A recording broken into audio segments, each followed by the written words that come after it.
여러분 안녕하십니까? 이가역 라이브 이가역입니다. 오늘 한덕수 전 총리 내란 사건 공판에는 중요한 증인들이 많이 나왔습니다. 첫 번째 증인 이상민 전 행안부 장관은 증인 선서를 거부해서 재판장에게 과태료 처분을 받았고, 두 번째 증인 김용현 전 국방부 장관은 변호인이 법정에서 소란을 피우다 감치 명령을 받았습니다. 또 안 나올 것 같았던 세 번째 증인 윤석열 전 대통령은 조금 전 법정에 도착해서 증인 신문을 받고 있습니다. 잠시 후 자세히 전해드리겠습니다. 종묘 앞 재개발을 두고 문화재 가치 훼손이냐, 불가피한 낙후 지역 개발이냐 갈등이 커지고 있습니다. 잠시 후 찬성, 반대 두 전문가 모시고 정쟁이 아닌 정책 토론해 보겠습니다. 그럼 오늘 함께할 네 분의 해설위원 소개해드리고 백다 앵커의 브리핑으로 첫 번째 이슈 보겠습니다.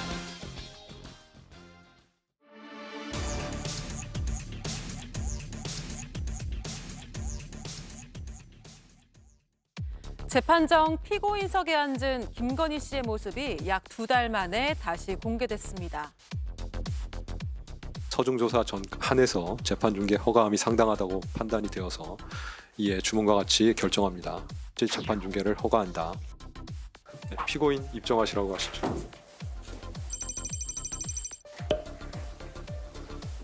예, 일단 착석해 주시고요.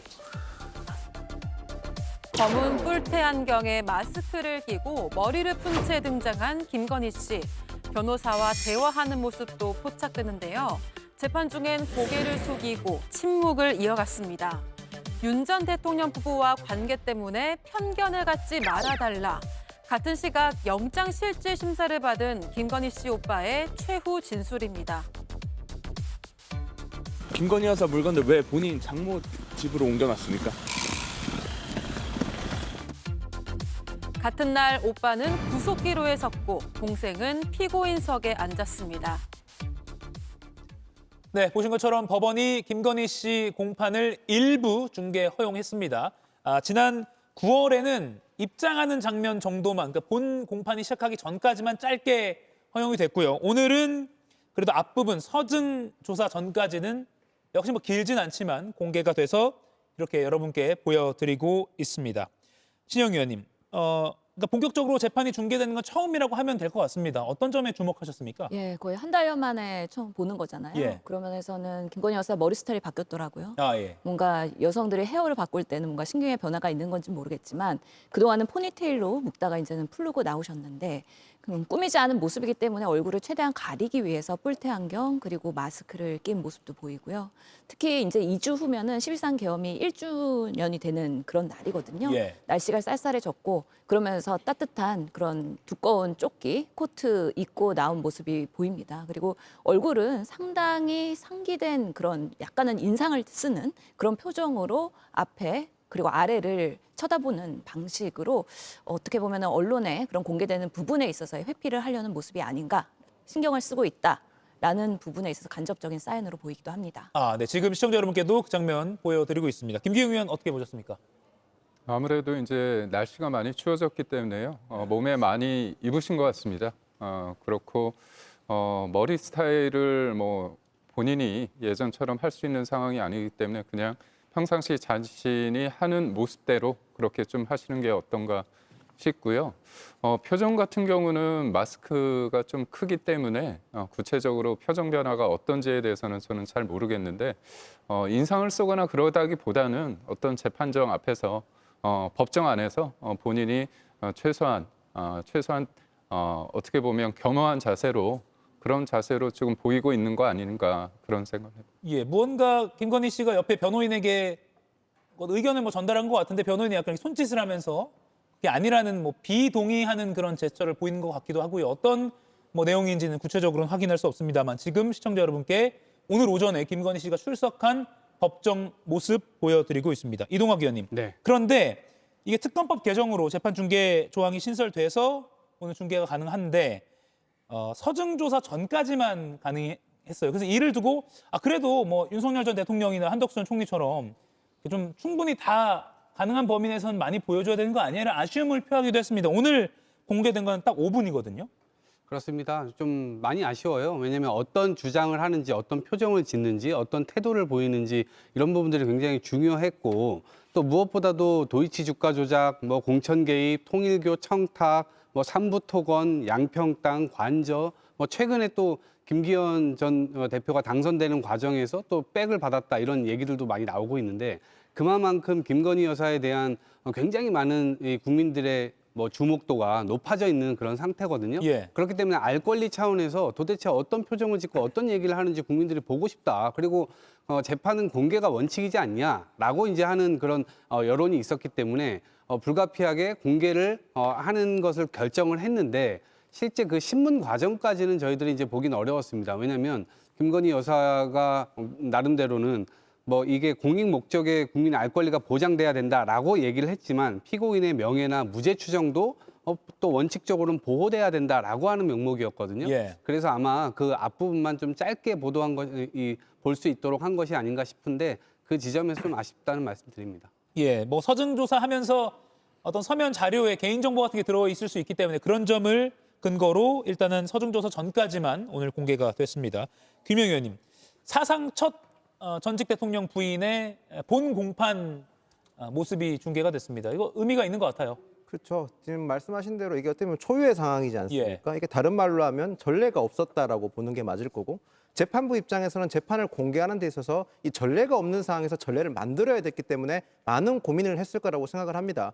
이 서증조사라고 하는 거는 재판부에 제출된 각종 서류들을 모두 다 확인하고 검토하고 그리고 재판부가 질문하는 건데 김 여사 같은 경우는 혐의 과정에서 많은 제3자들이 엮여 있기 때문에 예. 어떤 개인정보가 나올 수도 있고 또 심지어 개인정보뿐만 아니라 다른 타인의 명예라든지 무죄 추정 원칙이 위배될 수 있기 때문에 불가피하게 저는 최소 공개만 했다고 생각을 합니다. 저희가 국민의 알 권리와 피고인의 방어권이라는 헌법에 보장돼 있는 기본권이 서로 충돌했었을 때 어느 기본권이 더 우위에 있는지 그 판단하는 것은 사실 굉장히 어려운 일입니다. 헌법 전문가들조차도 어떤 기본권이 더 위에 있는지 판단하기 어려운 상황이었기 때문에 아마 이번 재판 공개는 재판부가 많은 고민을 했을 거라 저는 생각을 합니다. 예. 추후에 이제 뭐 서중 조사 끝나고 난 이후에 실제로 재판이 공판 과정에서 벌어지는 변호인 측과 검사 측의 특검 측의 공방이 이어지게 될 경우에는 예. 추후에는 재판부에서도 좀 추가적으로 또 공개하지 않을까라는 생각을 하게 됩니다. 그런 예. 부분까지 다 고려하고 좀 지켜볼 필요가 있다고 생각을 합니다. 예, 서증 조사가 오늘 대부분 마무리가 되면 뭐 다음 공판 어떻게 될지 모릅니다만 증인이 또 중요한 증인이 나오면 그 증인 신문을 하는 모습은 좀 더 시간을 충분히 갖고 녹화 중계가 될 수도 있을 것 같습니다. 자, 그러면 오늘 어떤 쟁점들이 다뤄졌는지에 좀 집중해 보겠습니다. 오늘 도이치, 또 명태균, 통일교, 건진법사 관련해서 서증 조사가 진행이 됐고 또 되고 있습니다. 특히 명태균 게이트 관련해서는 특검이요, 이른바 황금폰 자료를 증거로 제출하면서 지난 20대 대선 국면에서 윤석열 전 대통령 부부가 적극적으로 명태균 씨에게 자료를 요구했다 이렇게 주장을 했습니다. 신영 의원님, 오늘 카톡 대화 내용도 나왔고요. 명태균 씨의 진술도 제시가 됐다고 합니다. 재판부가 이거 어떻게 받아들일까요?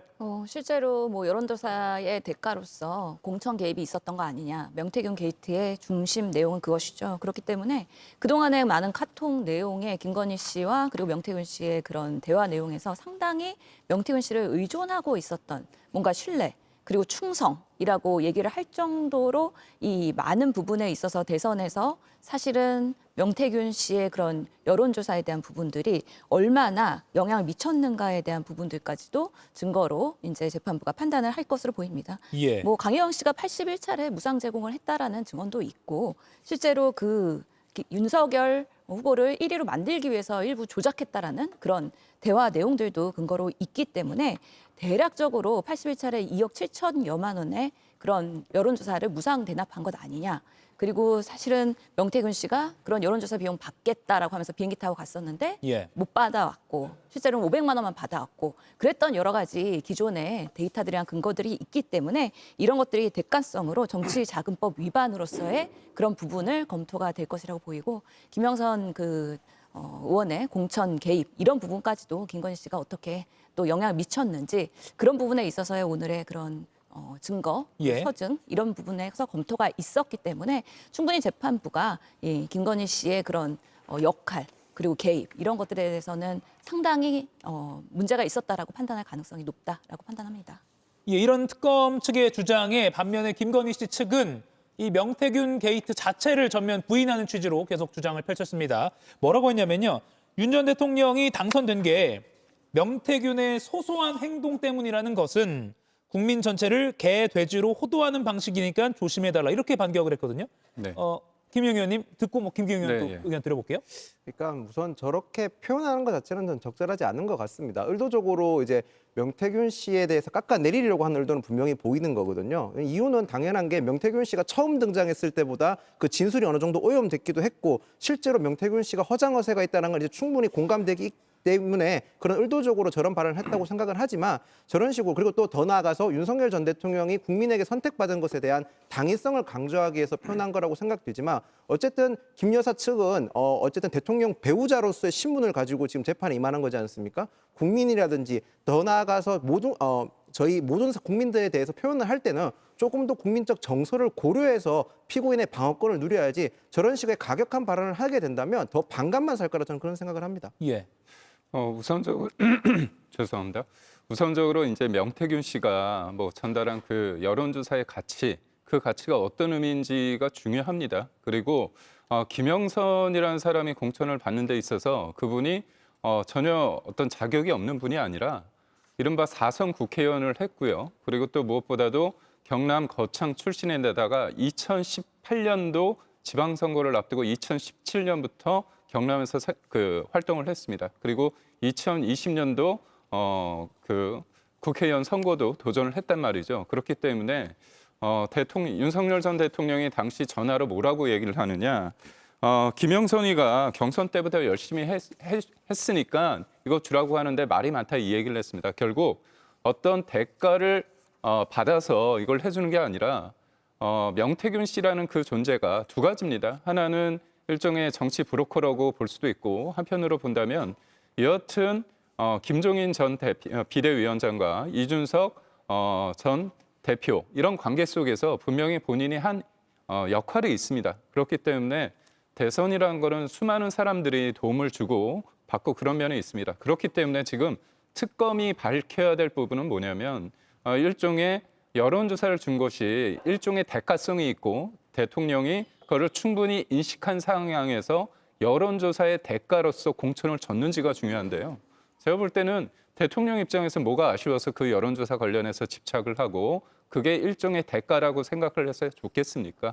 그 일련의 상황에서 분명히 역할이 있었고 어떤 본인이 대통령이 되는 과정의 경선과 본선에서 열심히 한 사람이고 그런 여러 가지를 봤을 때 정무적인 판단을 했는데 지금 특검은 그게 대가성이 분명히 있다는 것이기 때문에 그거는 다퉈볼 여지가 충분히 있다고. 예, 이동학 의원께 이거 의견 여쭤볼게요. 네. 김건희 씨 측이 윤 전 대통령이 당선된 게 명태균 씨의 소소한 행동 때문이라고 보는 건 국민 전체를 개돼지로 호도하는 방식이다.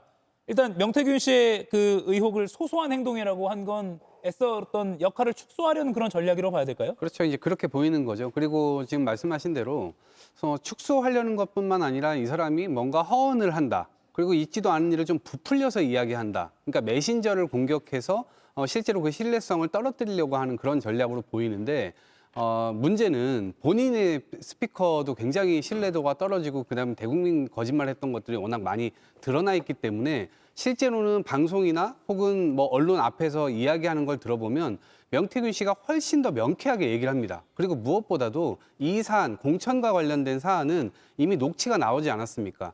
처음에 명태균 씨의 주장만 나왔을 때는 저희들도 긴가민가했습니다. 설마.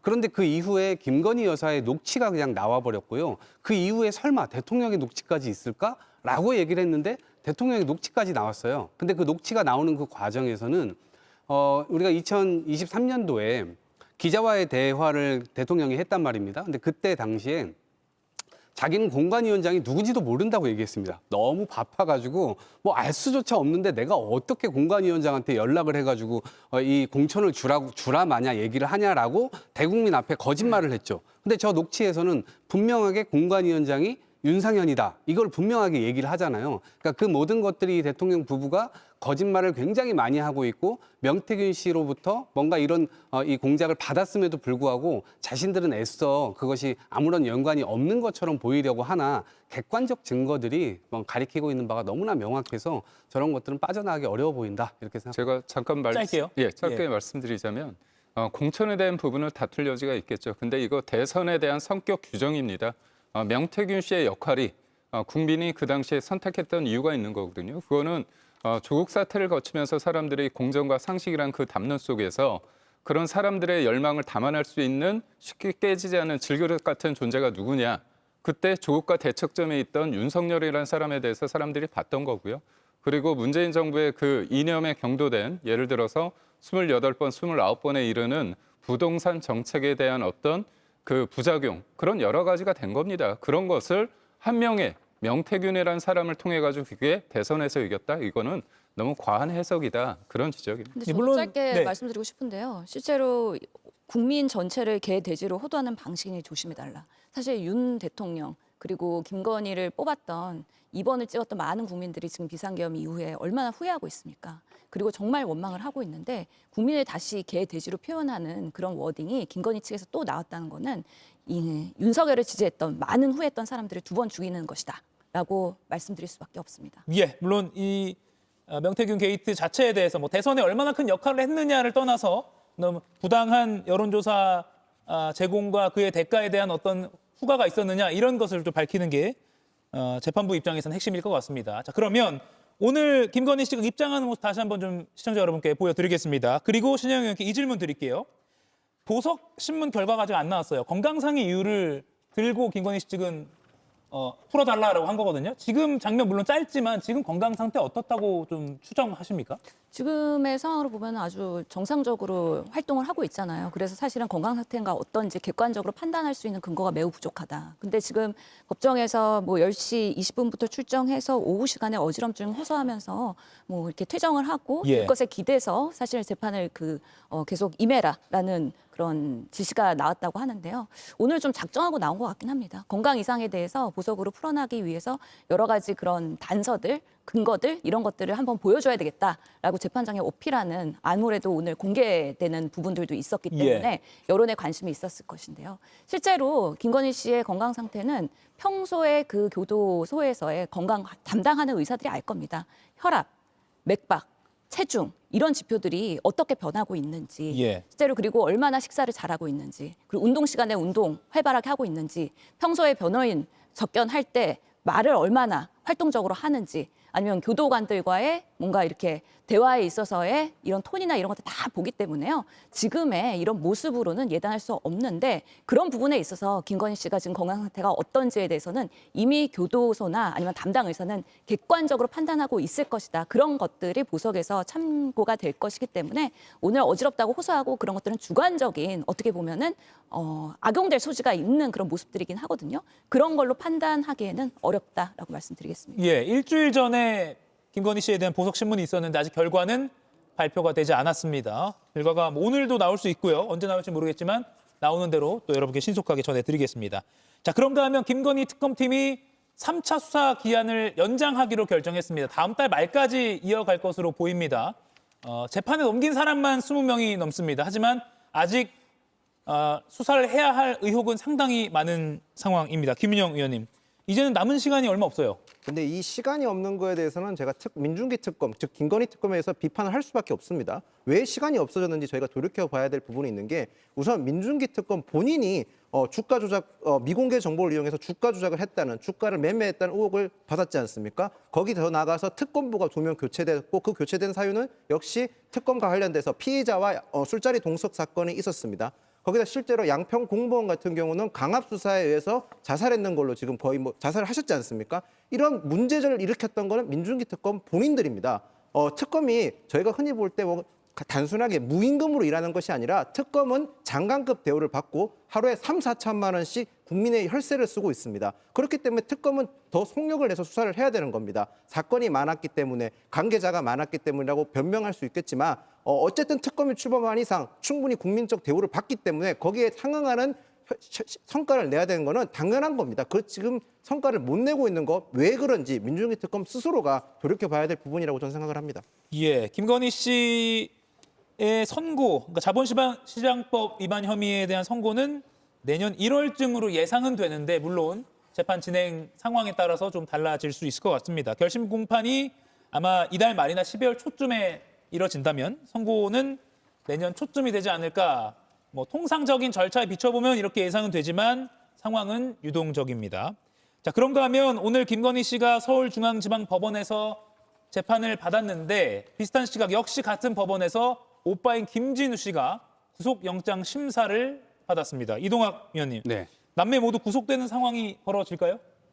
저는 벌어질 가능성이 크다라고 생각을 하고요. 예. 실제로 이번에도 영장 전담 판사가 제대로 좀 판단해 주기를 전 바라고 있습니다. 왜 그러냐면 이게 오늘도 좀 특이한 얘기를 했더라고요. 그러니까 편견을 갖지 말아달라 이런 얘기들을 했는데 저는 저건 도대체 형제 간에 남매 간에 이해할 수 없는 얘기라고 보는데 저 말이 성립이 되려고 한다면 이게 자기는 거짓말쟁이가 아니다.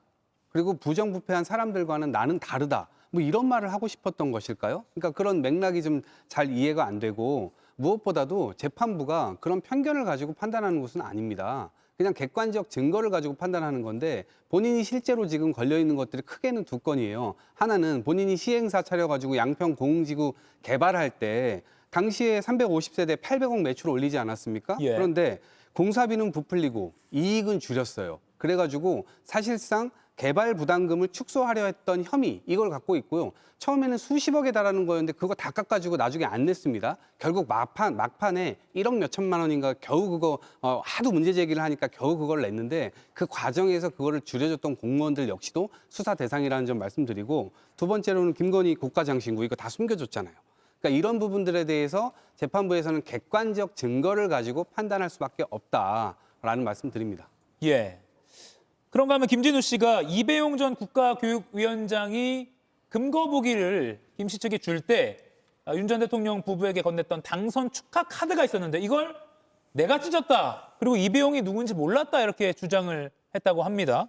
그러면 찢었다면 증거인멸 혐의 이런 쪽으로 또 생각이 드는데요. 아무래도 이제 재판부가 압수수색을 할 때 그 대상에 금거북이와 그 당시에 그 관련해서 카드는 대상이 아니었기 때문에 그거는 압수하지 않았습니다. 근데 그 이후에 추가로 압수수색 영장을 발부받았을 때 갔을 때 금거북이만 있었다는 거 아닙니까? 예. 그렇다면 그 내용이 충분히 그 김건희 여사의 그 오빠가 내용을 봤을 텐데 진짜 이 상황에서는 왜 굳이 찢었을까? 그 내용에 대해서 뭔가 감사의 마음 어떤 표현이 있기 때문에 사실상 뭔가 청탁이나 뇌물의 어떤 가능성이 본인이 보더라도 있기 때문에 찢었는지 아니면 내가 봤을 때는 그 이배용이라는 사람에 대해서 자기는 잘 모를 수 있기 때문에 굳이 이게 있을 필요가 있느냐 해서 아주 그냥 여러 가지 고민하지 않은 상태에서 찢었는지는 뭐 재판부에서 판단을 하겠지만 아무래도 있던 부분에 대해서 충분히 내가 가지고 있던 어떤 내가 받은 선물이 아닌데 그 관련된 거를 찢었다고 한다면 예. 뭔가 의도가 있지 않을까 그런 어떤 강한 인상을 재판부에 주지 않을까 싶습니다. 예. 김건희 씨 오빠 김진우 씨의 영장 발부 여부 이르면 오늘 밤쯤 결과가 나올 것 같습니다. 이번 이슈는 여기까지 하고요. 다음 이슈 윤석열 전 대통령이 한덕수 전 총리 재판에 출석했습니다. 중요한 소식들이 많이 나오고 있습니다. 백다 앵커가 브리핑으로 준비했습니다. 형사성 160조에 의하면은 정당한 사유가 있을 경우에는 선서를 거부할 수 있는 취지로 해석이 되기 때문에 저는 선서하지 않겠습니다. 한덕수 전 총리 재판에 모습을 드러낸 이상민 전 장관. 출석은 했지만 증인 선서는 거부했습니다. 기억도 안 나고 말씀 적절치 않습니다. 곤란합니다. 말씀드리지 않겠습니다. 그분도 말씀드리지 않겠습니다. 답변하지 않겠습니다. 2024년 12월 3일 일정은 어땠나? 김용현 장관과 무슨 이야기를 나눴나? 왜 비화폰으로 통화했나?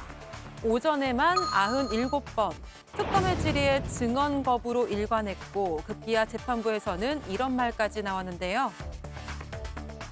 지금 내란 중요 임무 종사로 재판받고 계신 거죠? 네. 네, 법정형이 사형까지로 옥중된 걸로 알고 있습니다. 그 혐의가 중하고 증인이 깊이 관여되어 있는 것으로 보입니다. 제가 재판하면서 형사재판에서 선서 거부하는 건 처음 봤습니다. 이런 상황에서 윤석열 전 대통령이 갑자기 출석 의사를 밝히면서 한덕수, 이상민, 김용현까지 12월 3일 국무회의 참석자들이 오늘 한 법정에 섰습니다. 예, 오늘 빅3 증인 신문의 날이라고 부를 수 있을 정도로 한덕수 전 총리 내란 재판에 오전엔 이상민 전 행안부 장관, 오후에는 김용현 전 국방부 장관, 그리고 조금 전 윤석열 전 대통령까지 증인에 출석을 했습니다. 특히 윤 전 대통령은 불출석 사유서를 제출했다고 알려져서 오늘 구인영장이 집행되는 것 아니냐라는 언론의 관측도 있었는데 저희 방송 한 1시간 반쯤 전에 출석하겠다는 뜻이 언론 보도가 됐고요. 또 출석을 실제 해서 여러 가지 발언이 속보로 전해지고 있습니다. 신영 의원님. 예. 구인영장 집행은 피해보겠다 이런 생각이었을까요? 그럴 수 있죠. 지금 40분 만에 입장을 번복해서 출석을 한 것이잖아요. 뭐 처음에는 불출석 사유로 재판이 많아서 건강상 이유로 뭐 이렇게 하다가 이 상황이 녹록치 않은데 그리고 재판부가 강경하게 구인영장 집행을 하면서 당사자 의견을 고려할 수 없다. 그리고 그 의사와 무관하게 집행하겠다라고 했기 때문에 실제로는 출석을 하는 것이 낫겠다라고 판단을 한 것 같습니다. 지금 4시부터 출석을 해서 지금 보도가 많이 되고 있지는 않지만 일부 알려지는 것으로는 증인 성서 후에 증언 거부를 하고 있고요. 예. 답변을 않겠다고 했는데 선택적인 답변을 하고 있다고 합니다. 그래서 그날 국무회의 때 CCTV 이런 것들이 공개되면서 본인도 뭐 한덕수 총리에 대한 설득을 하고 한덕수 총리는 재고해달라고 본인을 설득하고 그런 상황이 있었다라는 것을 또 뭐 진술하기도 했다고 알려져 있습니다. 예, 지금 법정에서 윤석열 전 대통령이 본인 재판이 아니라요. 한덕수 전 총리의 재판에 증인으로 출석했습니다. 그래서 그 12월 3일 밤 상황에 대해서 부분적으로는 진술을 하고 있는데 지금 전해진 바에 따르면요. 저희가 빨간색 속보 자막으로 전해드리고 있습니다. 한덕수 전 총리가 당시 계엄 얘기를 듣고 재고 요청을 한 적이 있다라는 게 윤 전 대통령 증언이고요. 또 반대라고 직접적으로 언급했는지는 모르겠지만 반대 취지로 들렸다. 그러자 윤 전 대통령은 본인은 총리와 대통령 입장 다르다라고 하면서 계엄의 필요성을 말했다고 오늘 증언했습니다. 또 최상목 당시 경제부총리는 자신에게 금융시장 여파 어떻게 되나 이렇게 물었다고 하고요. 그리고 마음속으로 오래가지 않고 끝날 계엄이라고 생각했다. 전반적으로 비상계엄 선포 재고 요청이 많았다. 이렇게 윤 전 대통령이 지금 이 시각 법정에서 증인으로서 진술을 하고 있습니다. 김기용 의원님, 지금 이 상황 어떻게 보고 계십니까? 그럼 국무회의에서 국무위원들이 계엄에 대한 여러 가지 의견을 줬다는 거잖아요. 그런데 본인과 총리와 그다음에 국무위원들과의 입장은 다르기 때문에 나는 이걸 선택할 수밖에 없다고 얘기를 한 겁니다. 그렇다면 국무회의가 어떤 성격을 갖느냐, 그야말로 그냥 뻔한 요식행위였냐, 아니면 실질적으로 뭔가 논의가 돼갖고 그다음에 국무회의는 계엄을 심의한 다음에 의결해서 표결을 하는 건 아닙니다. 논의는 하고 그 다음에는 대통령이 계엄 선포하는 데 있어서의 어떤 절차적 하자가 있느냐 없느냐에서 굉장히 중요한데 예. 지금 한덕수 총리 당시 총리마저도 그 당시에 반대 입장을 했었고 그 다음에 또 최상목 당시 기재부 장관 같은 경우는 적극적으로 반대를 했다는 얘기가 있고 그 와중에 나는 입장이 다르기 때문에 나는 이걸 할 수밖에 없다는 얘기를 했다는 거 아닙니까? 그렇다면 뭔가 표결을 통해서 일방적으로 한 건 아니고 여하튼 지금 국무회의가 계엄을 선포하는 데 있어서의 어떤 요건상 봤을 때 국민의 눈높이에서는 뭐 절차적 하자가 있어 보이긴 하지만 예. 그래도 지금 내용을 반대 입장을 들었고 내가 입장을 했기 때문에 이 부분에 있어서는 아예 국무회의가 아무런 의미가 없다 이렇게 보는 건 아니라는 부분을 윤석열 전 대통령은 좀 있는 그대로 얘기하는 게 아닌가 싶습니다. 왜냐하면 이 부분에 있어서는 한덕수 전 총리나 아니면 최상목 당시 기재부 장관이 이 부분에 대해서는 입장이 거의 비슷하지 않습니까? 예, 지금 이 상황은 오늘 상황은 아니고요. 지금은 이건 피고인석에 앉은 윤 전 대통령 모습이고요. 오늘은 한덕수 전 총리의 재판에 증인으로 출석했기 때문에 증인석에 앉아서 속속 발언을 하고 있습니다. 윤 전 대통령이 제 사건과 관련돼 있기 때문에 증언을 거부하겠다라고 밝혔지만 부분적으로 진술을 하고 있습니다. 한덕수 전 총리가 나를 설득하려 했다. 저는 대통령 입장에서 총리를 설득했다. 이런 식으로 당시 국무회의 상황을 진술하고 있습니다. 이동학 의원님, 네. 지금 이 어떤 전략이라고 좀 보여지십니까? 글쎄요, 저 지금 발언도 사실 좀 믿기지가 않는 게 왜냐하면 최근에도 최상목 경제부총리도 어떤 얘기를 했냐면 본인이 부서할 수는 없지만 일은 하겠다 이렇게 얘기를 했다고 송미령 장관이 재판장에 나와가지고 증언을 했잖아요. 한덕수 장관도 마찬가지입니다. 그 누구도 그 얘기를 한 적이 없는 겁니다. 개인적으로 저런 얘기를 했다는 것이 저는 객관적으로 그것이 증명될 수 있는지는 모르겠고요.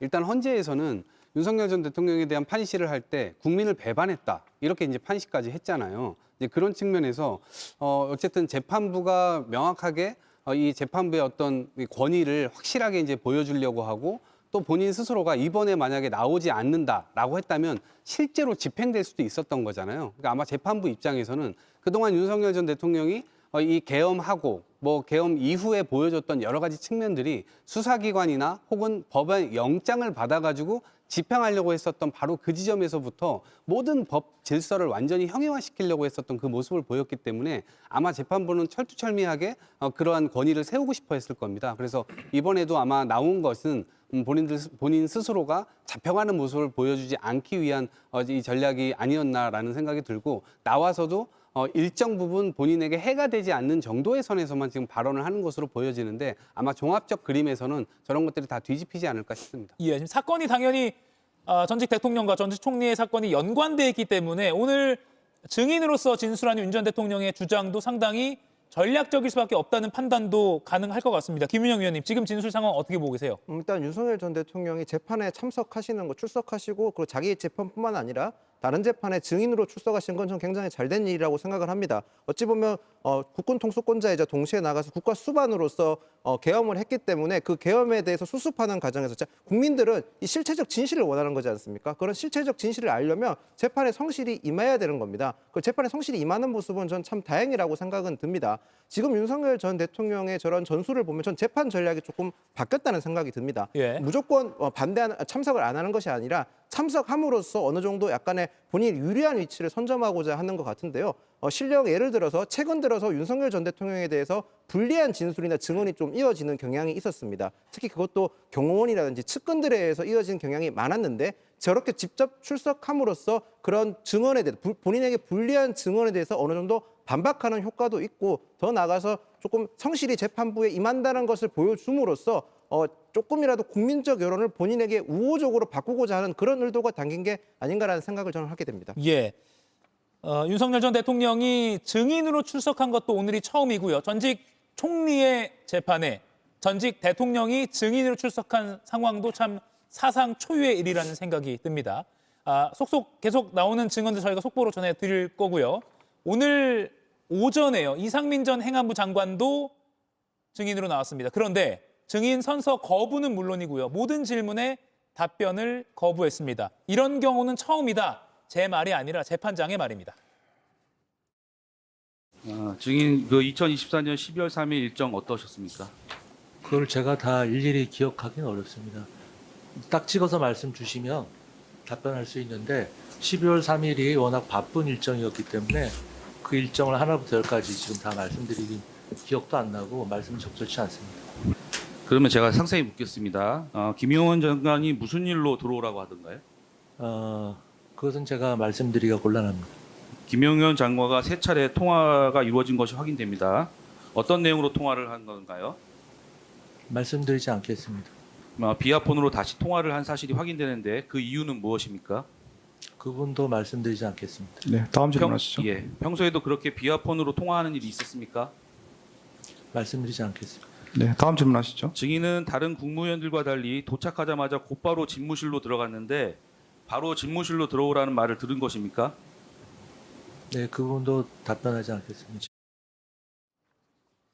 예, 저희가 가급적 좀 풍부하게 현장 상황을 좀 그대로 보여드렸습니다. 증인 선서를 거부해서 재판장에게 바로 즉석에서 과태료 50만 원 처분을 받았고요.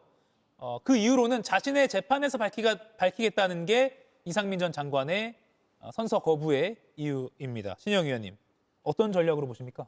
지금 이상민 장관은 판사 출신이잖아요. 그리고 본인의 재판이 따로 있기 때문에 예. 지금 증인으로 나와서 위중죄로 만약에 본인의 재판의 증언과 꼬이게 되면 오히려 더 화를 모면할 수 있을 것 같다라는 그런 좀 리스크 관리 차원에서의 아무런 증언도 하지 않는 거 아닌가라는 생각이 듭니다. 근데 판사가 얘기한 것처럼 아니 증인 선서를 안 하는 건 처음이다라고 그랬잖아요. 판사 출신 그래도 증인으로 나온 분이 선서까지 거부한다? 이런 부분에 있어서는 사실 초유의 사태라고 보이고 사실 사실은 증인 선서는 하고 증언 거부는 할 수 있습니다. 그럼에도 불구하고 지금의 이런 강경한 모습 보이는 게 과연 재판에 뭔가 도움이 될 수 있을까, 긍정적으로 영향을 미칠 것 같다라는 생각은 들지는 않습니다. 그런 면에서 판사가 이상민 장관을 통해서 예. 내란 중요 임무 종사 재판을 하고 있고 법정형이 사형까지 갈 수 있다라는 것을 언급까지 했잖아요. 그래서 지금 이상민 장관에 대해서 매우 중하게 보고 있다는 것을 간접적으로 얘기하는 것이고 50만 원의 과태료에 대해서 이상민 장관이 반박을 하니까 알아서 하십시오 하고 그냥 강경하게 얘기를 해버립니다. 예. 그래서 지금의 상황에서는 되게 경색분명히도 하고 증언 거부를 했기 때문에 1시간 만에 그냥 종결이 됐다고 하는데요. 이 한덕수 총리의 재판을 통해서 내가 아무것도 이야기하지 않겠다. 그날의 상황에 대해서 나는 증언하지 않겠다라는 강한 뭔가 그런 우선은 전략을 세우고서는 오늘 출석한 것으로 보입니다. 예, 앞서 여러분께 보여드린 그 영상을 보면 뭐 그 부분도 말씀드리지 않겠습니다라고 이상민 전 장관이 말하니까 재판장은 네, 다음 질문하시죠라고 하면서 그냥 말 안 하면 안 하는 대로 그대로 진행을 했어요. 이건 안 하는 대로 그 상황을 참조해서 판단을 내리겠다 이런 재판장의 의지 같습니다. 네, 뭐 재판장 입장에서는 원칙대로 가겠다 예. 그 얘기인데 저는 근데 이거 보면서 조금 모르겠습니다. 국민들 볼 때는 이제 이상민 전 장관에 대한 어떤 비판의 목소리가 있을 것 같습니다. 근데 저는 판사가 예. 어떤 말씀을 하셨냐면 증인인데 증인이 내란 관련해서 깊이 관여돼 있고 사형까지 처해질 굉장히 엄중하다 이걸 말씀을 하셨잖아요. 그런데 지금 이게 증인입니다. 그렇다면 이상민 전 장관 입장에서 볼 때는 본인의 재판에 영향을 줄 수 있는 발언에 대해서는 내가 방어권 보장 입장에서 충분히 안 할 수 있다고 저는 보고 있거든요. 그거에 대한 국민적인 어떤 시선이 안 좋을 수는 있지만 그것을 재판부가 증인으로 나온 사람에 대해서 사실상 이렇게 강력하게 뭐 지나치게 좀 표현을 한다면 당신이 이러다가 사형당할 수 있어 이렇게까지 충분히 해석될 수 있는 얘기를 한다는 부분에 있어서는 저는 모르겠습니다. 이게 분명히 이상민 전 장관 같은 경우도 판사 출신이기 때문에 본인이 이렇게 증언을 거부함으로써 불이익이 어떤 것인가는 본인이 판단을 하거든요. 근데 그런 부분에 있어서 어떻게 보면 증인으로 나온 사람한테 충분히 위압이 될 수 있는 표현까지 쓴 부분에 있어서 이게 진실을 찾아가는 과정에 있어서 지나치게 정무적인 판사가 법률과 헌법과 법률에 따라서 하는 게 아니라 좀 더 국민들 어떻게 본다면 이 재판이 중계되고 있기 때문에 국민들을 향한 어떤 메시지가 아니었나 그런 생각을 해봅니다. 예.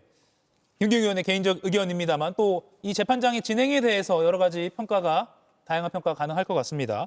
지금 윤석열 전 대통령이 증인으로서 증언하고 있는 소식들이 계속 나오고 있습니다.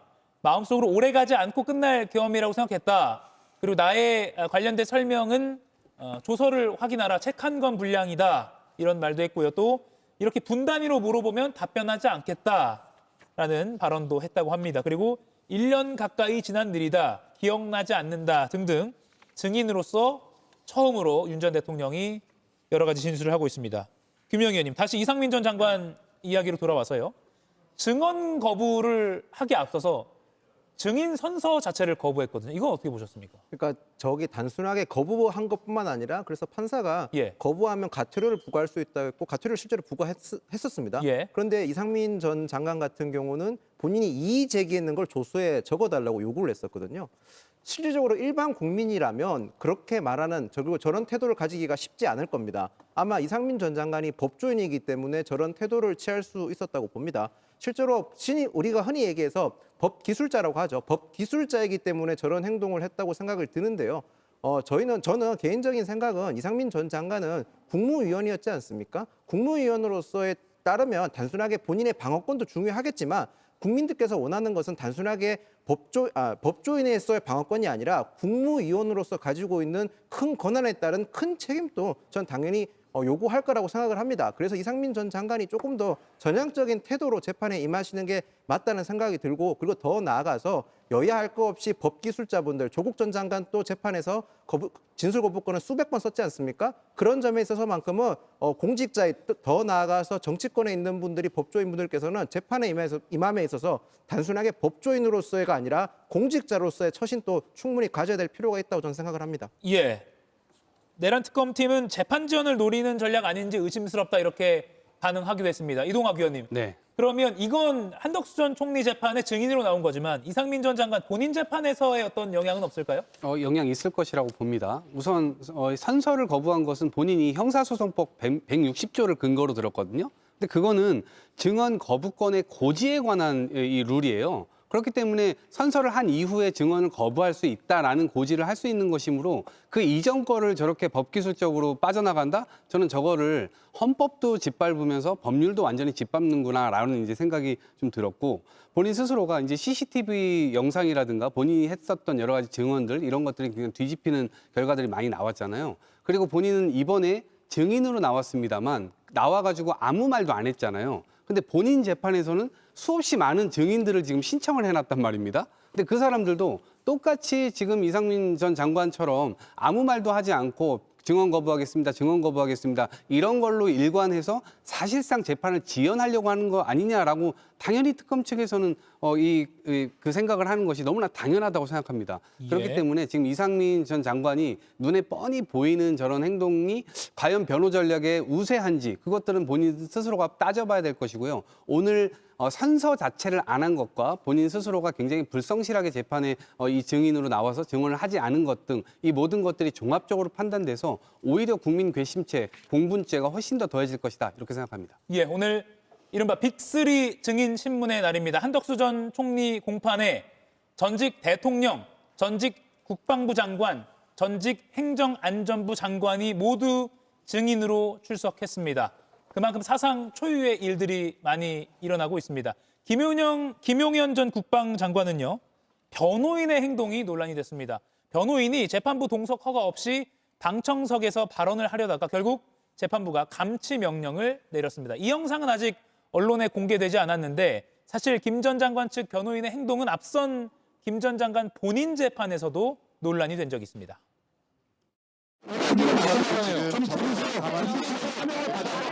높은 확률로 지금 조은석은 사무실에 놀고 있을 겁니다. 지위도 애매한 파견 검사들까지 나와가지고 이 조은석 시다발이 하라고 이렇게 계속해서 이렇게 검사들이나 특검을 모독하는 발언을 하시면 제시 좀 해주십시오. 특검법 불러주십시오. 재판장님. 이런 설비도 안 된 상태에서 무슨 재판을 하신다는 겁니까, 재판장님? 특검법은 나오지도 않았는데요. 오늘 연기하시고 연기 안 하시려면 특검법 부르십시오. 저는 협조하지 않겠습니다. 마이크는 조금 야기를 해주시죠 지금. 그러면 저희가 저 같은 경우는 발언할 때 이제 증인 옆에 가서 해야 되는 재판장님 아까부터 그 방청객에서 계속 웃고 떠들고 소리 지르고 하시는 분들이 두 분이 계시는데 좀 제지를 해야 될 것 같습니다. 재판장님, 아니 법정에 왜 마치 웃지도 못합니까? 자연스러운 변호인의 반응인데 검사가 무슨 법원이 합니까? 갖춰야 될 물적 설비도 없는 이러한 모순적인 코미디 같은 상황에 국민의 일환으로 와서 이런 코미디 같은 상황에 대해서 다 자연스러운 반응이지 않습니까? 그런 것까지 특검이 파견 검사가 신경을 써야 됩니까? 특검법을 불러주십시오. 예, 음질은 저희 방송 음질이 안 좋은 게 아니라 이 법원에서 녹음한 상태가 저런 상태라는 점 시청 여러분께 양해 부탁드립니다. 시영 의원님, 그러니까 법정이 사실 그 방청을 많이 안 가본 분들은 참 생소한 상황이라고 생각될 것 같습니다. 그러니까요. 지금 변호인단이 김용현 전 장관을 변호하는 게 아니라 오히려 분란을 일으키고 있는 거 아니겠습니까? 그렇기 때문에 재판 방해를 하고 있는 게 변호인단인데 보통은 왜 저런 전략을 쓸까 이해가 될 수가 없는데 기본적으로 재판에 성실하게 임하고 논리와 그리고 대응을 따박따박 했을 때 뭔가 유리한 지점이 있다 그러면 사실은 어떤 상황이더라도 최선을 다하는 모습을 변호인단이 보여야 되겠죠. 근데 그럴 수 없기 때문에 트집 잡고 특검보 얘기하고 마이크 얘기하고 이렇게 하는 거 아닌가 싶긴 하고요. 지난번에도 그랬는데 이번에 또 그런 거잖아요. 상습적이고 또 막판에는 언론에 보도된 걸로는 변호인단이 이렇게 하는 게 무슨 대한민국 사법부야라고 또 내질렀다고 하더라고요. 예. 그런 면에서 재판에 김용현 장관 대상으로 하는 결과가 과연 득이 될 것인가 이런 부분에 있어서 변호인단이 정말 김용현 장관을 안 도와주고 있구나. 결국에는 여론을 선동하고 정치적인 뭔가 수사로서의 대응을 하고 있는 거 아닌가라는 안타까움이 있습니다. 예, 지금 저희가 그래픽으로 재구성한 내용은 오늘 상황입니다. 지금 보시는 것처럼 이건 직권남용입니다라고 주장을 했거든요. 김기웅 의원님.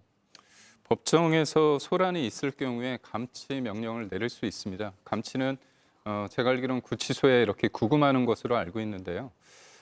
오늘의 상황인지 아니면 그 전에 있던 상황까지 다 여러 가지를 봤을 때 재판부에서 일종의 제가 봤을 때는 괘씸죄로 좀 본 것 같습니다. 그래서 오늘만 상황을 봤을 때는 제가 볼 때는 좀 무리한 부분이 없지 않아 있는 것 같은데 전번에 있었던 상황 속에서 그게 당연히 온 국민들이 관심이 둘 만한 법정인데 기본적인 어떤 사운드, 음성 관련해서 제대로 안 된 상태였고 그다음에 특검보가 없는 상황에서 이 재판이 있었을 때 변호인 측에서는 문제 제기는 할 수 있다고 봅니다. 다만 문제를 제기할 때 소리를 고함을 지르거나 그런 것들은 적절치 않고요.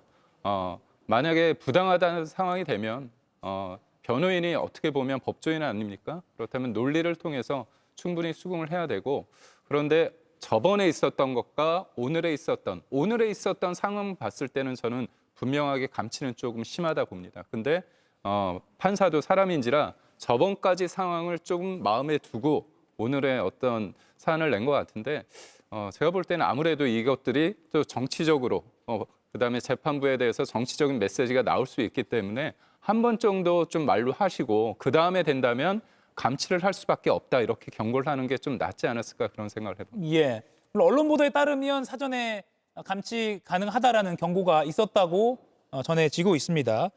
지금 윤석열 전 대통령이 한덕수 전 총리 공판에 증인으로 출석해서 부분적으로 진술을 하고 있습니다.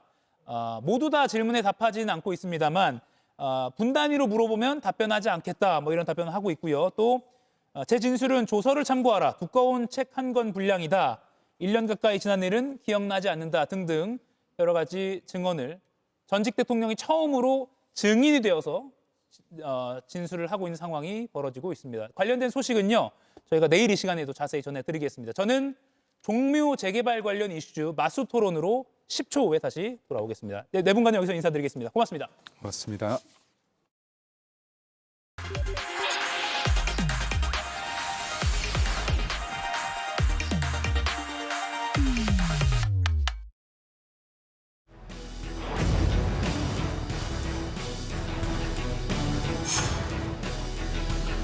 종묘에서 보는 눈을 가리고 숨을 막히게 하고 길을 누르게 하는 그런 이것이 선례가 되어 5대 궁궐과 조선 왕릉의 주변도 거대한 콘크리트 숲에 둘러싸일지 모른다는 우려가 우리 세운 4구역 주민들의 땅을 놓고 정치인들이 정쟁의 판으로 만들어가고 있습니다.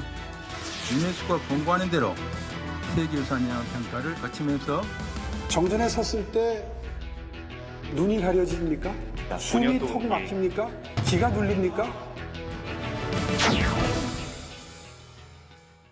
네, 종묘 앞 세운 4구역 재개발 사업을 놓고 정부와 서울시, 학계와 토지주 등 여러 주체가 공방을 이어가고 있습니다.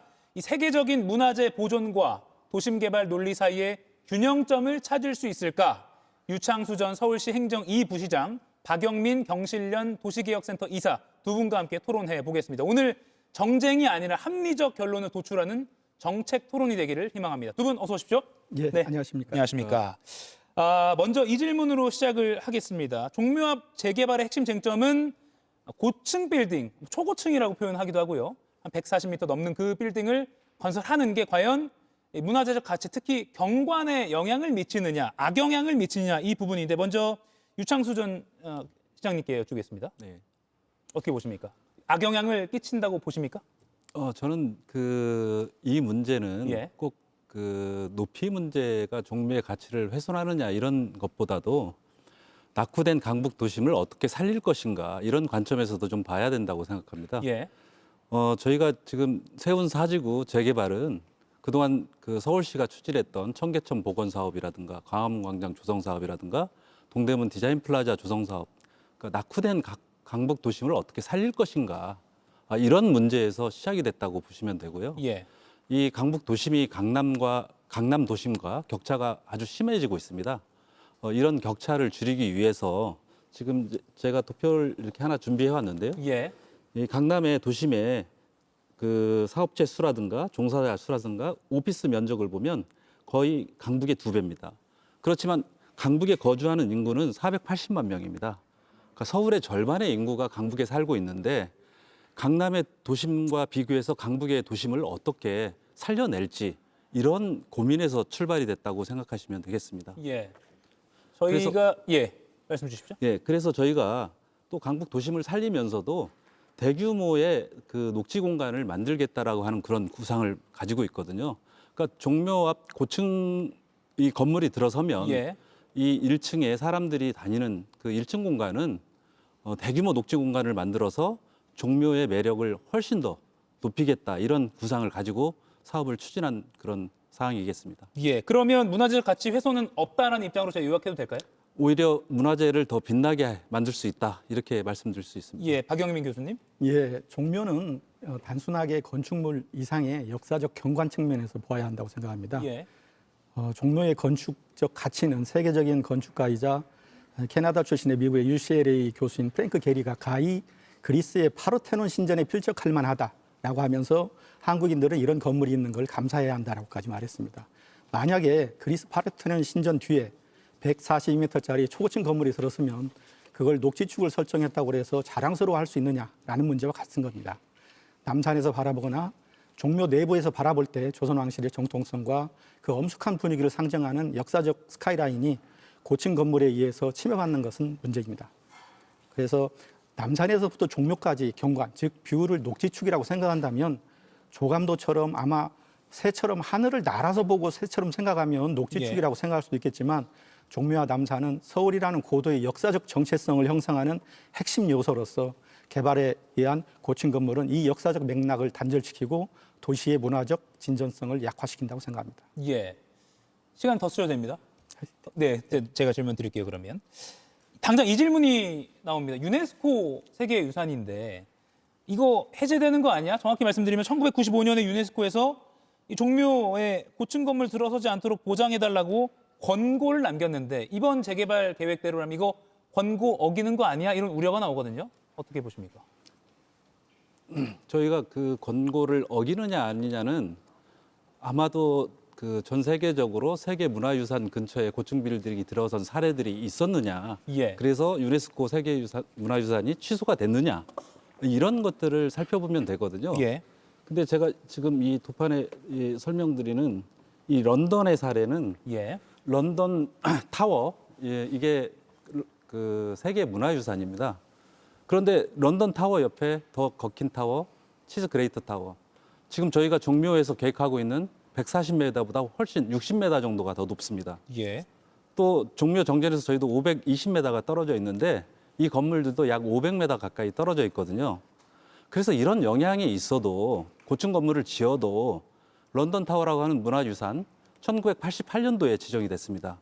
이 문화유산에 대한 유네스코 문화유산 등재 취소라든가 이런 것들이 없었다는 말씀드리고요. 하나 더 설명을 드리면 예.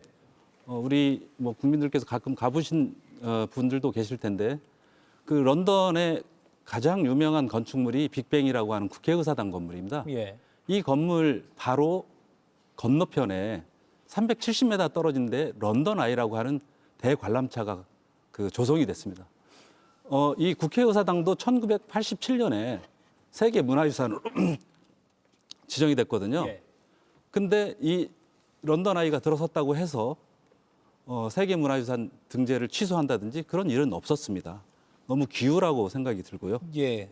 그럼 이번 재개발로 인해서 종묘가 세계유산에서 취소될 걱정은 안 해도 된다. 그렇습니다. 예. 어떻게 보십니까? 사실 그 대한민국은 세계유산 그 협약의 당사국으로서 종묘의 뛰어난 보편적 가치를 보호해야 할 국제적 의무가 있습니다. 예. 인근 개발로 인해서 경관에서는 리버풀의 사례와 같이 유네스코의 우려를 낳고 등재 취소의 빌미를 제공할 수 있습니다. 리버풀 시내에서 개발은 그 세계유산 인근에서 엄격한 높이 제한과 경관 규제가 적용되고 있는데 그 종묘 인근만 예외적으로 고층 개발을 허용하는 것은 세계유산 관리 원칙과 규제의 형평성에 어긋납니다. 종묘의 그 시각적 온전성이라든가 이런 것을 돌이킬 수 없이 훼손한다면 세계 문화유산으로서의 가치를 상실하게 만들 수 있고 세계 문화유산으로서 그 등록이 취소된 사례가 3군데 정도 있습니다. 예. 3군데가 있다. 그 중에 하나 리버풀 사례를 소개해 주셨거든요. 아까 지금 준비해 주신 거는 런던이고. 네, 그럼 예. 제가 리버풀 사례도 가져왔는데요. 예. 그 영국의 이제 리버풀은 그 세계 문화유산의 해양 산업 도시라고 하는 그런 그 문화유산으로 지정됐습니다. 예. 이게 이제 그 증기기관차, 산업혁명 시대의 증기기관차의 기착지이고 증기기관차를 활용해서 화물, 즉 산업 그 경제를 이렇게 활성화시켰다라고 하는 점에서 유네스코 문화유산으로 등재된 걸로 알고 있거든요. 그런데 이 경우는 뭐냐면 이 세계 문화유산의 이 전체가 세계 문화유산 구역입니다. 보호구역입니다. 그 안에 문화유산 그러니까 종묘 안에다가 건축물을 지었다.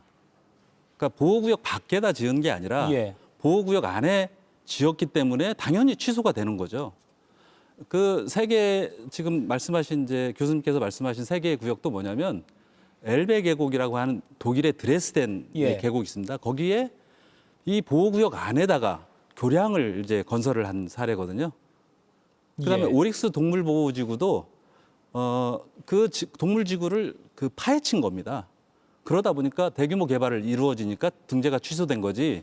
보호구역 안에서 한 행위에 대한 그 유네스코 문화유산을 취소한 거지. 밖에서 하는 행위에 대해서 취소한 건 아니고 아까 제가 런던의 사례라든 런던의 국회의사당 사례라든가 런던타워 사례를 보면 그 밖에서 건축 건물을 짓는 것을 다 허용해 주는 그런 사례거든요.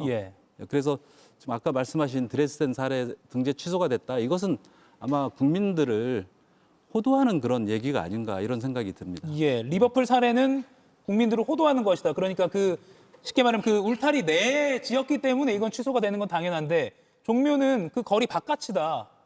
다르다라는 입장이거든요. 반론해 주신다면요. 네, 리버풀이 세계문화유산에서 등재 취소된 이유는 그 경관 지구 안에 안팎에서 초고층 건물에 의해서 경관이 훼손됐기 때문에 유네스코가 판단해서 등재를 취소한 겁니다. 사실은 경계 안에 있느냐 바깥에 있느냐의 문제가 아니라 실질적인 경관을 훼손했느냐의 문제가 규결이 되겠습니다. 그리고 또 한 가지는 유네스코는 리버풀에 대해서 2012년부터 리버풀을 위험에 처한 세계유산 목록에 올리고 지속적으로 유산 보호 조치를 강구했습니다. 그런데 요구를 했는데 리버풀시가 이걸 충분한 협력을 하지 않고 개발을 강행하면서 결국은 세계유산 지위가 취소되었습니다. 이와 같은 그 상황은 현재 유네스코가 서울시에 대해서 세계유산인 그 종묘에 대해서 세계유산 평가를 하라는 그런 공문을 보냈는데도 그거에 대해서 적극적으로 협조하지 않고 있는 서울의 형태와 아주 유사합니다. 그래서 종묘가 세계문화유산에서 취소될 그럴 가능성이 굉장히 크다고 봅니다. 물론 이게 예견이고 추정의 영역입니다만 두 분이 완전히 엇갈리고 있습니다. 등재 취소 가능성에 대한 그 전망에 있어서요. 이에 대해서 또 추가로 보태실 말 있으십니까? 그러니까 아까도 말씀드렸지만 그러니까 저희가 지난 그 대법원 판결에서 서울시가 승소한 의미가 어떤 거냐면 문화재 보호구역 밖에서 하는 어떤 그 건축행위 이런 거에 대해서는 법률상으로도 국가유산청이 국가기관이 주민들한테 강요할 수 없다. 이런 이제 그 얘기거든요. 또 종묘에서 그 빌딩이 보인다는 것만으로 이제 주민들한테 그 세계문화유산 평가를 받게 한다는 것은 주민들이 지금 20년 동안 개발이 지체된 겁니다. 그것을 주민들한테 강제를 한다고 하면 또다시 사업이 3에서 5년 정도 지연이 되는 거거든요. 이런 것들을 주민들한테 서울시가 해라라고 강요할 수 없는 거고요. 또 그 세계문화유산을 담당하는 유네스코 측에서도 이런 정치적 논쟁, 그러니까 서로가 의견을 그 일치를 못하고 찬반 논쟁이 있는 이런 정치적 사안에 대해서는 개입을 하지 않겠다라고 하는 것이 원칙입니다. 그래서 저희가 뭐 세계 문화유산 평가를 받지 않겠다라고 하는 것이 아니라 법률적 근거라든가 주민들의 동의라든가 유네스코의 입장을 다 고려해서 저희가 판단을 내린 거라고 생각하시면 되겠습니다. 자연스럽게 이 세계유산 영향평가 관련해서 질문을 드리겠습니다. 아까 잠깐 언급하셨는데 유네스코가 국가유산청을 통해서 세계유산 영향평가를 받으라고 했다는 게 지금 국가유산청의 설명이잖아요. 이걸 서울시는 당장 이행해야 된다 이런 입장이신 거죠? 예, 그렇습니다. 당연합니다. 그 세계유산 평가라는 것은 잠재적인 개발이나 건설 사업이 세계문화유산의 탁월한 보편적 가치를 어느 정도 영향을 끼치느냐에 대한 사전 평가하는 도구와 마찬가지입니다. 일정 그 개발 규모 이상에서 개발할 때 환경영향평가를 실시하는 것과 마찬가지입니다. 그래서 세계유산 옆에서 개발할 때 어느 정도 영향이 있는가를 평가하지 않고 개발을 강행한다면 결국은 세계유산이 등록 취소가 될 수밖에 없는 그런 결과를 맞이할 것입니다. 예, 서울시가 그제 국가유산청의 이 발표에 대해서 평가를 받으라는 발표에 대해서 지속적인 압박의 깊은 유감이다. 경관 훼손이 없다는 건 이미 검증됐다 이렇게 밝혔거든요. 이거는 평가를 안 받겠다는 의미 아닙니까? 안 받겠다라고 하는 의미도 있겠지만은 예. 그 문화재 보호구역 밖에서 일어나는 행위에 대한 법률적 검토도 받지 않아도 된다라고 하는 이번에 그 대법원 판결의 승소가 그런 의미를 담고 있거든요. 두 번째는 아까 제가 말씀드렸지만 주민들은 20년 동안 장기간 사업이 지체됐습니다. 근데 이 문화유산 평가를 공주의 공산성 사례라든가 우리나라의 사례를 보면 최소한 2년에서 3년간 걸립니다. 예. 그럼 이 도심에서 지금 7,500억이 투입이 되고 20년간 사업이 지체된 이 사업을 다시 주민들한테 기다리라고 하는 얘기밖에 안 되거든요. 지금 이 서울의 도심의 경쟁력이 상당히 저하돼 있습니다. 저희가 강남북 격차를 줄이기 위해서 이 강북 도심의 기업과 일자리가 들어오는 곳으로 다시 만들려고 얘기를 하고 있거든요. 계획을 하고 있거든요. 예. 이런 시점에 이 사업이 앞으로도 세계 유산 평가를 받고 이런 절차를 거치게 되면 5에서 10년 정도 더 늦어지게 됩니다.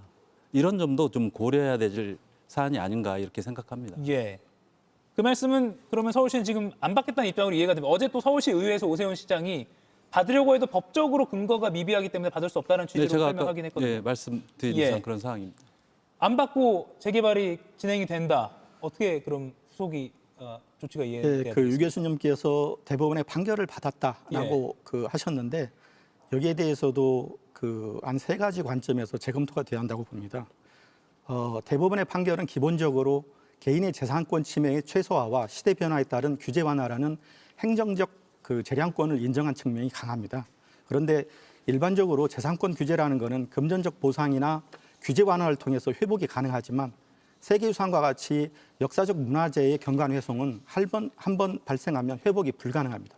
그래서 종묘와 같은 세계유산이 가지는 가치는 공공복리의 측면에서 최고의 공익으로 간주되어야 하는데도 불구하고 일반적인 재산권과 등가의 그런 가치로 판단되어서 우선 보호해야 될 그런 세계문화유산으로서의 당위성을 인정하지 않은 꼴이 됩니다.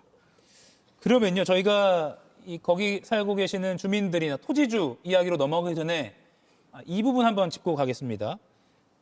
그러면 지금 건축이 이루어지면 경관 훼손은 예상되는 조감도도 지금 서로 나오고 있고 그러거든요.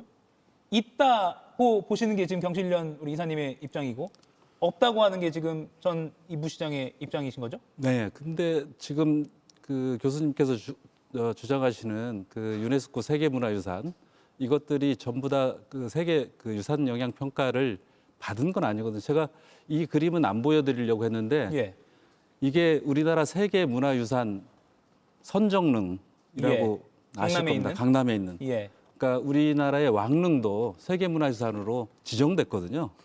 서울홍 사태도 있었지만 이 그림을 보면 이미 우리나라 세계문화유산 주변에 강남 도심은 이렇게 높은 고층 건물이 들어서 있습니다. 그러면 종묘 앞에 저희가 이렇게 어떤 고층 건물을 지으면서도 저희는 이제 강남 도심 가보면 녹지 공간이나 이런 공간들이 되게 부족하잖아요. 저희는 이렇게 개발하는 게 아니라 아까 보여드린 그림처럼 정말 계획적으로 계획을 해서 후대에 미래에 물려줄 그런 유산으로 남겨주겠다 이렇게 생각을 하고 녹지공원과 도심공원을 많이 만들겠다라고 하는 거거든요. 그렇기 때문에 이 개발 사업을 하는 주민들한테도 용적률 인센티브의 혜택을 부여한 것이고요. 그래서 저희가 세계문화유산 영향평가를 계속 얘기하시는데 이미 강남이나 이런 다른 지역에서는 고층 건물이 다 들어서 있는 상태입니다. 근데 종묘를 가지고서 20년 동안 문화재청 협의를 수십 차례, 한 30여 차례 이렇게 협의를 했었거든요. 그런데 또 이제 와서 다시 세계유산 영향평가를 받으라고 하면 주민들이 납득을 하겠냐고요. 제가 박영민 교수께 반론 드리기 전에 제가 한번 질문 드리고 넘길게요. 강남이 이렇게 주변에 건물이 있으니까 종묘도 건물 써도 되지 않느냐라는 논리로 얼핏 들리긴 하거든요. 아, 그렇지 않습니다. 예.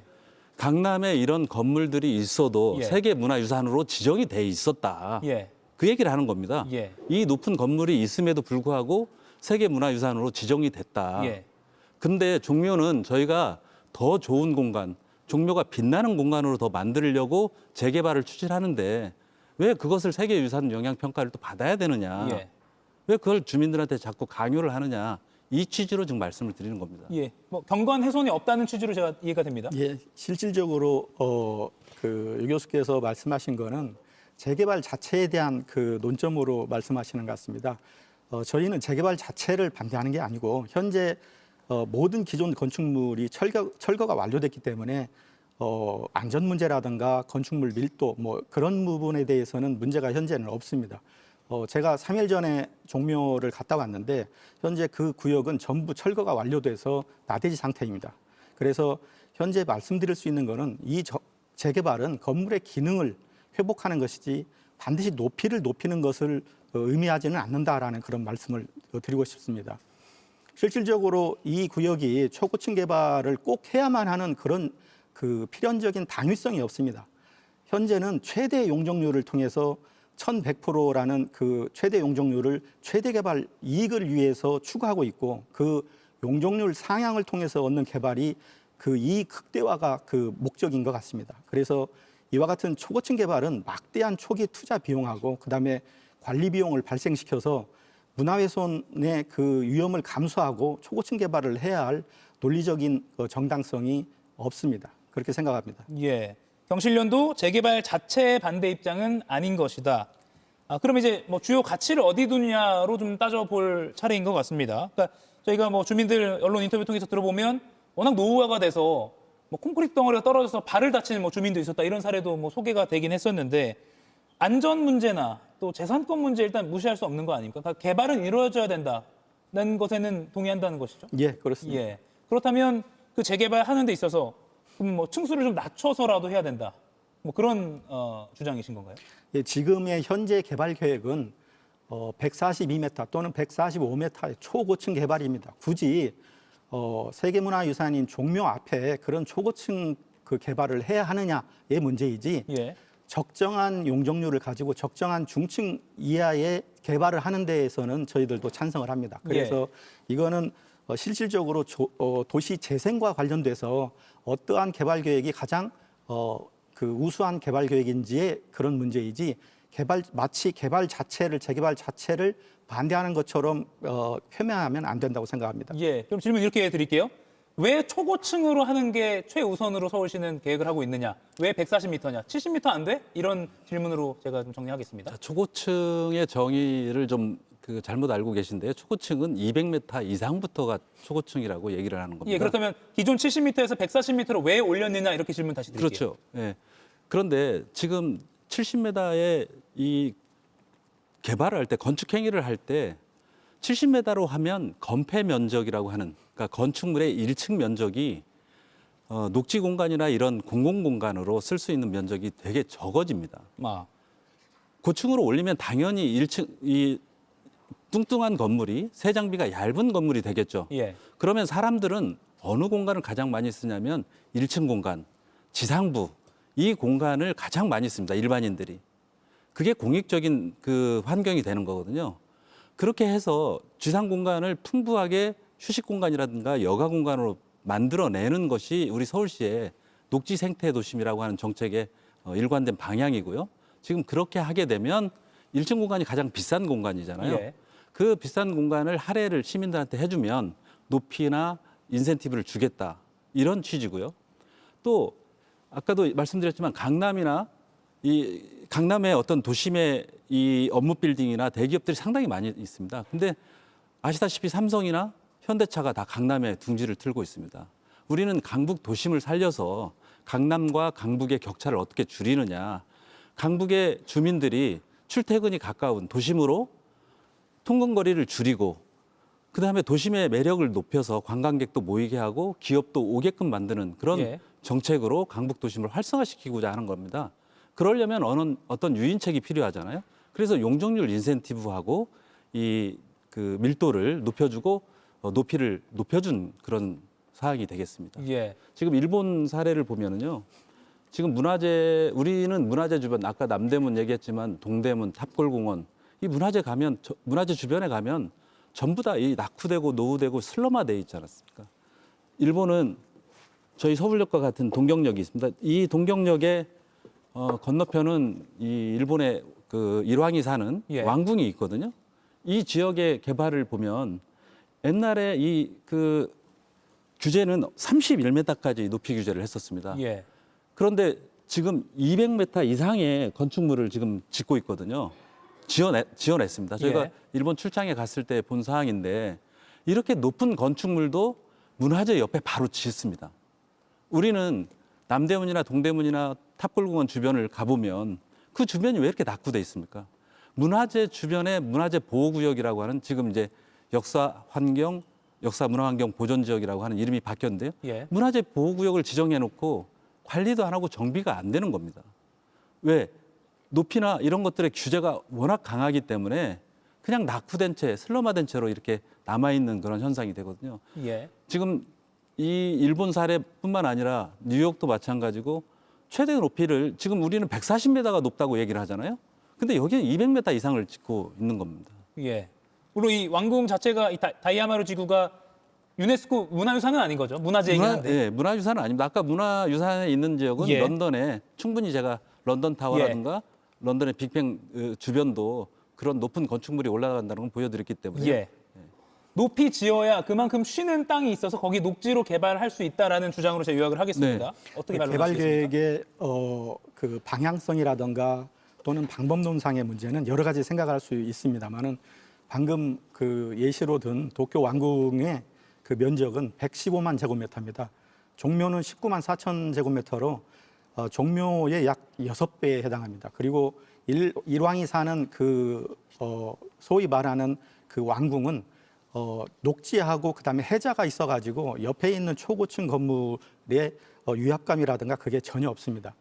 제가 작년에 갔을 때 그 봤습니다만은 실질적으로 많은 빌딩이 있어도 그와 같은 부분은 뭐 그 느끼지 못했고 세계문화유산이 아니기 때문에 일본 왕궁을 직접적으로 그 거론하는 것은 여기에서 비교 대상이 될 수 없다고 생각하고 실질적으로 종묘하고 그 가장 비교될 수 있는 사례가 종묘하고 교토시의 2조성을 비교하는 것이 가장 타당하다고 생각합니다. 종묘는 1995년에 세계유산이 됐고요. 그다음에 일본 교토시의 2조성은 1994년에 유네스코 세계문화유산이 지정이 됐습니다마는 2조성 주변의 경관은 현재 31m 규제, 일본 말로 그 백척 그 규제라고 하는데 1919년에 일본의 대정 시대에 그때부터 지금 문화재 그 교토 같은 문화재 보호구역에서 건물 높이를 31m로 규제하고 있습니다. 그리고 이주성 주변의 인근은 현재에도 15m에서 20m 이하로 규제하고 있습니다. 그와 같은 엄격한 세계문화유산에 대한 규제의 사례가 있고 또 한 가지 1993년부터 95년까지 교토호텔 경관 분쟁이라는 게 있습니다. 그 교토호텔 경관 분쟁은 교토호텔을 리모델링 할 때 20층으로 리모델링 하고자 했을 때 교토에 있는 많은 전문가들, 경관을 걱정하는 많은 전문가들이 문제가 있다라고 해서 20층짜리 교토 호텔이 13층으로 결국은 지어지는 그런 사례가 있거든요. 그래서 이와 같은 훌륭한 그 경관 사례가 있고 그런 역사적 분쟁을 겪어서 일본이 2007년 경관과 관련된 그 조례를 설정하게 된 겁니다. 예. 그렇게 꼭 높이 질 필요가 없다. 그렇습니다. 라는 주장을 하시는 거군요. 네. 교토의 사례처럼. 그러면 지금 벌써 2분밖에 남지 않았어요. 네. 그러면 140m를 꼭 고수해야 된다. 아니다. 그 절반 이하로 내려야 된다. 이렇게 극단의 주장 말고 타협점이라는 것도 지금 도출을 할 가능성이 있는 겁니까? 네, 있겠습니다. 예. 그럼 뭐 예를 들어서 용적률을 낮추고 층수를 낮추고 녹지를 좀 그러면 줄이고 이렇게 되나요? 그것보다는 좀 한 가지 더 생각해야 될 게 예. 강남북 균형 발전의 차원에서 한번 봤으면 좋겠다. 강북 도심이 계속 낙후되면 강북의 기업과 일자리가 들어올 수가 없습니다. 그러니까 서울의 절반 인구가 사는 480만 강북 주민들은 지금 저희가 서울시에서 이렇게 그 강북 도심으로 통하는 동북선이라든가 면목선, 이제 동북선은 얼마 안 있으면 완공이 되거든요. 그러면 강북 주민들이 이 전철이 완공이 되면 도심으로 통하는 도심으로 들어와서 일자리와 회사에 다녀야 되잖아요. 통근거리가 짧으니까요. 청량리에서 종로 3가까지 10여 분밖에 안 걸립니다. 창동에서 동대문까지 한 20여 분이면 옵니다. 저희가 이 모든 것이 강북 도심을 활성화시켜서 강북 지역의 경제, 또 일자리, 또 강북 주민의 편리성 이런 것들을 다 고려해서 이 도심의 어떤 재개발을 추진하고 또 그 인센티브를 줘서 도심의 녹지공원을 많이 확보하자 이런 취지거든요. 뭐 종묘의 문화재적 가치를 훼손하자 이런 취지가 아닙니다. 강북 지역의 발전, 낙구성을 어떻게 강남과 강북의 집값 차이를 어떻게 줄여주고 살만한 곳으로 만드느냐 이런 취지라고 좀 생각해 주셨으면 좋겠습니다. 예, 박 교수님께 마지막 1분 드리겠습니다. 예, 지금 우리가 지키고자 하는 것은 종묘는 단순한 과거의 산물이 아닙니다. 종묘는 조선 500년의 정신과 철학이 담긴 시간의 결정체이고 과거와 현재 그리고 미래 세대를 이어주는 대한민국 서울의 영속적인 정체성이 되겠습니다. 서울시가 주장하는 녹지, 일자리 같은 단기적 공공기여도 물론 중요합니다. 그러나 한번 파괴되면 영원히 복원할 수 없는 종묘의 시각적 완전성, 즉 비가역적인 역사적 경관을 돈으로 환산할 수는 없습니다. 지금의 고층 개발이 단지 이윤이라는 논리로 영속적인 역사적 책임을 압도하는 행위입니다. 이는 예전에 조선 총독부가 경복궁의 권유를 짓밟았듯이 자본의 논리로 종묘의 신성한 위계를 무너뜨리는 역사적 퇴행이 되겠습니다. 그리고 서울시가 세계유산을 지켜야 할 국제적 의무가 있는데도 불구하고 현재의 편의를 위해서 미래 세대가 누릴 역사적 유산을 파괴할 권리는 없습니다. 우리 시민은 지속 가능한 도시 철학에 입각해서 종묘의 시간적 연속성을 존중하는 개발 계획으로 우리가 모두 짊어져야 할 그런 책임을 져야 할 것으로 생각합니다. 예, 시간이 훌쩍 지나갔습니다. 지금까지 유창수 전 서울시 행정부시장 그리고 박영민 경실련 도시개혁센터 이사와 함께 종묘 재개발 관련한 토론을 나눠봤습니다. 시청자 여러분께서도 이 사안을 이해하는 데 좀 도움이 되셨으면 좋겠습니다. 두 분 고맙습니다. 변하는 시간의 흐름 속에서 나다움을 지키는 힘. 고운진 플레르코 앰플. 다시 어린 피부로. 타임리스 뷰티 고운진. 이른 아침에도 추운 날씨에도 힘들어도 나는 움직인다. 세상 좋은 건 움직여야 만날 수 있으니까. 콜핑이면 충분하다. 좋은 건 문 밖에 있어. 그냥 소금이 아니다. 간의 밸런스는 딱 맞추고 나트륨도 지방도 더블로 줄였다. 이게 킥이었네. 디솔트 에이징으로 햄을 만들었다. 리챔의 천재적 발상 더블 라이트. 더블로 맛있네. 숙면 연구 34년. 흑표의 기술은 한판의 기술.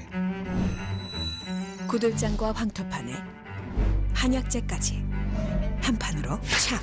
이러니 잠이 안 올 수 있나. 흑표 침대. 이상민 전 행안부 장관이 한덕수 전 총리 재판 증인석에 섰습니다. 재판장이 형사재판에서는 선서 거부권이 없다며 증인 선서를 해야 한다고 고지하자 이 전 장관은 망설임 없이 이렇게 말합니다. 그것은 해석 나름일 것 같습니다. 형사소송법 160조에 의하면 정당한 사유가 있을 경우엔 선서를 거부할 수 있는 취지로 해석이 되기 때문에 선서하지 않겠습니다. 사법시험에 합격해 서울고법 판사, 원주지원장, 대법원 재판연구관 등 15년 동안 법관 생활을 한 법 전문가. 그는 법 전문가답게 당당한 어조로 증인 선서 거부 사유를 밝혔습니다. 생생하게 녹화 중계된 이 장면을 보면서 든 궁금증. 2024년 12월 3일 당시 대통령이 절차적, 법적 요건도 갖추지 않은 위헌적인 계엄 선포를 하려고 할 때 그때도 이 전 장관은 법 전문가답게 법 지식을 나열하며 계엄의 부당함을 적극적으로 피력했을까? 오늘 한 컷이었습니다. 인간은 주로 먹는다. 탄수화물, 단백질, 지방 3가지. 그리고 소화한다. 위, 상부, 하부, 소장에서 3단으로 3단 맞춤 소화. 이제 소화는 3단 캡슐이다. 다제스. 누구 왔어요? 광고를 해라 그냥. 올 겨울 당신을 찾아온 랍스터 크로스의 선물. 랍스터 컬렉션. 오직 서브웨이에서만. 다시. 야! 크리스마스는 역시 모던하우스. 새로움이 시작되는 하우스, 모던하우스. 탈모, 효과를 생각한다면 약효를 따져봐야죠. 판시딜. 약용효모 복합 성분이 모근부터 탄탄하게. 안에서부터 굵어지니까 덜 빠지겠죠. 풍성해지겠죠. 안에서 지켜야 탈모를 지킨다. 역시 판시딜. 풍성. 바로 이어지는 JTBC 뉴스룸 예고해드립니다. 국헌을 뒤흔든 이들이 법정에서도 사법 절차를 흔들어댔습니다. 윤석열, 김용현, 이상민, 세 피고인들과 그 변호사들의 막무가내식 행태를 잠시 뉴스룸에서 자세히 보도해드리겠습니다. 이가역 라이브 오늘 순서는 여기까지입니다. 내일 오후 5시에 다시 뵙겠습니다. 고맙습니다.